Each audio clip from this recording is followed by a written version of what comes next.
Nice one. Have you ever heard of Maloto? Tata, akam Wemulenu munu mchigawa wafika kumeni akam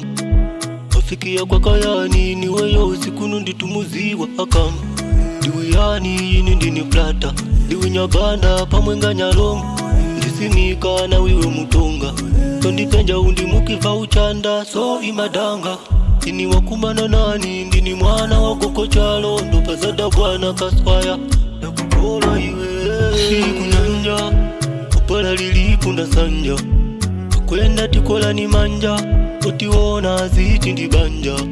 Kakusambize kukandondoa Dondoa Ukapile kukandondoa Dondoa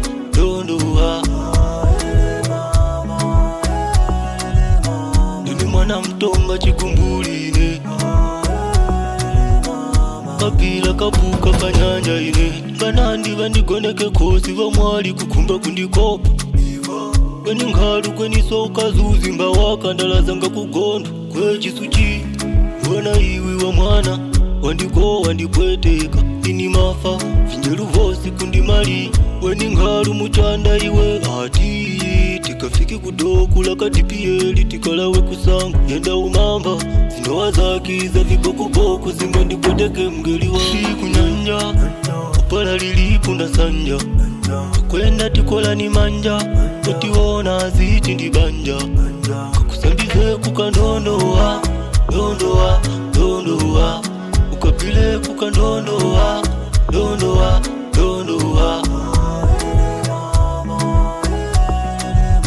Nini mwana mtonga chikumbuline Kapila kapuka kanyanja Kupala lilipunda sanja Kwenda tikola ni manja Otiwona ziti ndibanja Kakusambize kukandondoa Dondoa Ukapile kukandondoa Dondoa